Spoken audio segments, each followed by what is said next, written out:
Hey guys, welcome to Lala's Kitchenette. I'm Lala, and on this channel, we discover ways to elevate your cooking skills using ingredients you probably already have in your own kitchen. If you're new here, welcome aboard into our tiny kitchen. If you're a returning subscriber, thank you for your support.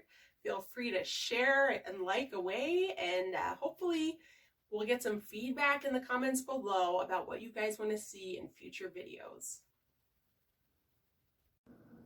Hey guys, welcome back.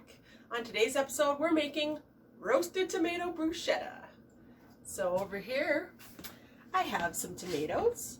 I got a head of garlic. I got 5 fresh plucked basil leaves. I got about half an onion chopped up. And I'm going to show you how to roast these tomatoes for really nice bruschetta. So I have Roma tomatoes, but you could use whatever tomatoes you have. I was gonna do a mixture maybe of Roma tomatoes and grape tomatoes, or you could use cherry tomatoes. You can really use whatever you want, but these Roma tomatoes that I have are really nice and ripe right now, so I'm just gonna do straight Roma tomatoes. We're gonna get some nice color on them in the oven, and then I'll show you how I like to finish mine.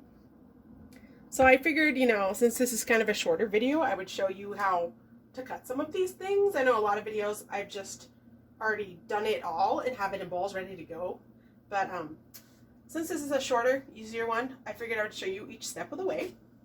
So I have most of my tomatoes I've halved and cored, and then I cut 1 to quarters.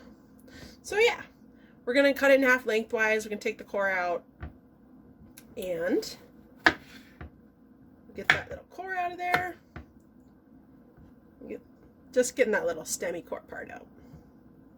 And here, get rid of those. And yeah, we're just coarsely chopping all this stuff because we're gonna roast it in a 400-degree oven till it gets some nice color on it, and the tomatoes start blistering and breaking down, and just in a healthy little dose of olive oil. And yeah, so I cut them in half. Now I'm quartering them, and I'm cutting those into, sort of large dice-sized pieces.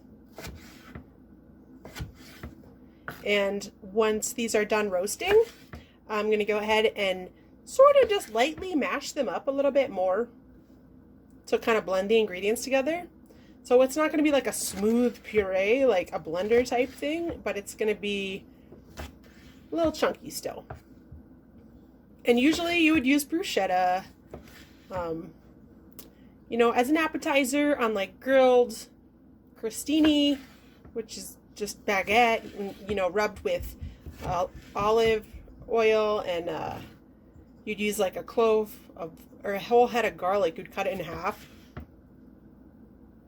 sideways and rub the surface on the bread. That's my favorite way, is grilled bread and this nice topping on there. Super summery. I'm super excited because I got to use basil from our basil plants finally. It's really healthy. It smells so good. And I just got like 5 basil leaves over there. And I'm just going to show you how to cut those up too, and how to cut up the garlic. So I preheated my oven to 400 degrees. Got my 5 or 6 Roma tomatoes, but you could use whatever tomatoes you have. You can even use whole canned tomatoes and roast those, which of course you're not going to have to roast them as long because they're already sort of broken down some from the canning process. So yeah, getting our tomatoes chopped up. And then it's just going to go in the 400-degree oven with the nice bath of olive oil on there. And this is just such a nice, simple appetizer or snack. This is a super summery, awesome dish. So I'm going to set aside our tomatoes. I'm going to go into this bowl. And I'm just going to set them aside and show you how to cut the rest of our stuff. Got it. wipe off some of those tomato seeds and juice over here. Okay, so we're going to cut up our garlic next. I'm going to do probably 4 cloves of garlic for this. Bust out a couple nice ones.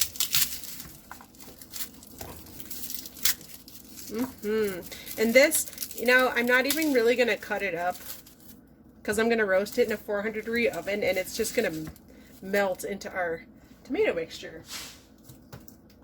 Go ahead and push this to the side. All right. All right. Garlic. We love you. One of those cool alliums.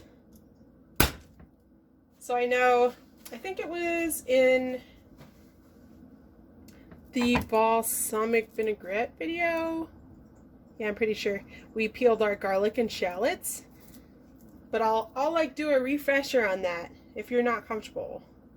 So I'm cutting off the stem or the root end of the, like how the garlic, the whole head of garlic was growing in the ground. That would be the root end. So I'm going to cut off the root end, and then I'm smashing each clove, and then I'm just taking that peel off the outside, which if you smash it, it comes off super easily. Oh yeah. So yeah, cut the stem end off, smash the clove, take the peel off. I ran my knife through these peeled cloves just a couple times. It's okay for it to be sort of coarsely chopped because it's all going to sort of melt together in the oven. So for this particular dish, I'm just going to run my knife through it a couple times, and that's perfect right there.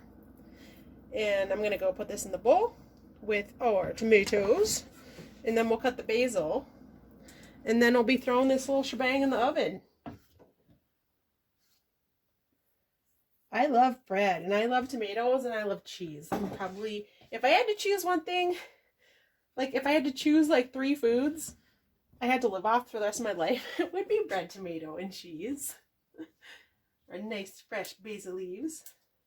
Get the little stemmy part off. Just that little part in the plant. Man, it's all sticky. It smells so good. There's nothing like a fresh little basil leaf right off the plant. Okay, so I stacked the leaves, and I'm just kind of rolling them together. It'll make it a little easier for you. Cutting something on the smaller side, and just cut it into little ribbons. Yep, it's stuck to my fingers. It's like so fresh and awesome. All right, that's good. And toss this in the tomatoes. I'm gonna throw our onion in there also. So yeah, it's tomatoes. You don't even need onions. Like, you could do tomatoes and garlic, olive oil, salt and pepper, and a fresh herb that you like. Super simple stuff. Really good. And like I said, it's really great on, like, you know, crostini or like crackers, a nice sturdy cracker. It's just a really good, healthy, fresh, bright, summertime appetizer or snack. You know, it's gonna be a lunchtime thing. Throw some white beans in there, and that's lunch. You know, get some protein in there. Throw some fresh mozzarella on there. Go wild with it. You know, really easy, really few ingredients, and it's stuff that you probably already have, which is great. Okay, go ahead and pour this on our sheet pan. Got the oven preheated to 400 degrees. So, get all our nice stuff onto the sheet pan. Toss this over here. Yeah, and we're just going to lay it out in a, you know, thin layer. All those flavors together smell so good. Just like really like the garden. So good. So good. And tomatoes, basil, onions, garlic. I'm going to throw salt and pepper on there. I'm going to wash my hands really quick though. But yeah, I see a nice single layer. And then the next thing we're going to do is we're going to throw our olive oil in there. Oven's all set to go at 400 to get some nice color on this. Hopefully a little bit of char on the edges. So I dosed that pretty good because it's going to be a little bit saucy, you know. I don't want it to stick. And then I have half and half salt and pepper. Coarse salt and pepper. There. And of course you can adjust that to your taste as well. Some people put red wine vinegar in theirs. You know, a couple dashes of some kind of vinegar for a little bit of brightness and acidity. I'm going to be using my roasted tomato bruschetta on salmon. So I'm probably going to put lime juice in mine or on the actual fish when I put it in the oven. But yeah, I just want to teach you the basic recipe since I'm making it anyways. Alright, this is going to go in the oven, bake 400 till it gets a nice little bit of color on the edges of everything, and it's ready to sort of lightly mash up and be ready to be used as a topping. We'll see you in just a minute.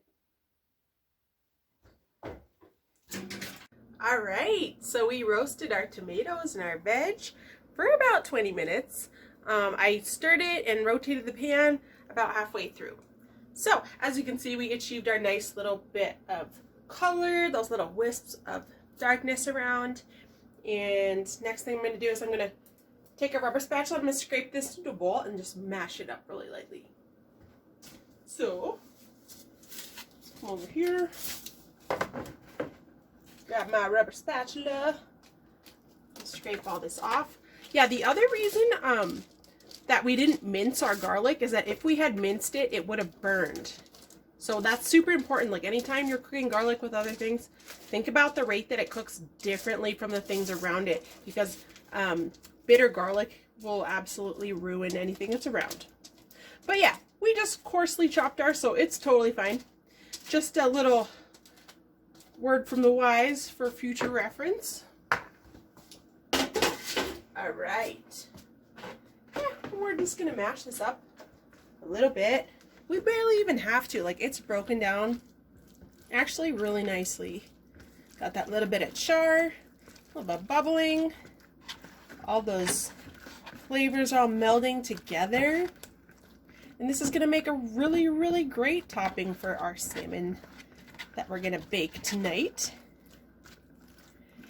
And this is something that everybody can make at home, and it's super, super tasty, simple, comforting, and it's using stuff that you probably already have, which is the beauty of it all, isn't it? So I'll go ahead and put this in the comments. I'll put the recipe and the ratios. I've been getting a lot of requests for putting the measurements of stuff, which I'm more than glad to do. So if you like this, feel free to like, share, and subscribe. And don't forget to tap the notification bell so you don't miss out on future videos from me. And I really hope you're enjoying what we have coming out. We got a whole bunch of stuff coming out soon. So we got all planned, and I really hope you're going to enjoy it and watch it and learn, and we're all in this together. Thank you for joining me in my tiny kitchen. Peace out. It's Lala.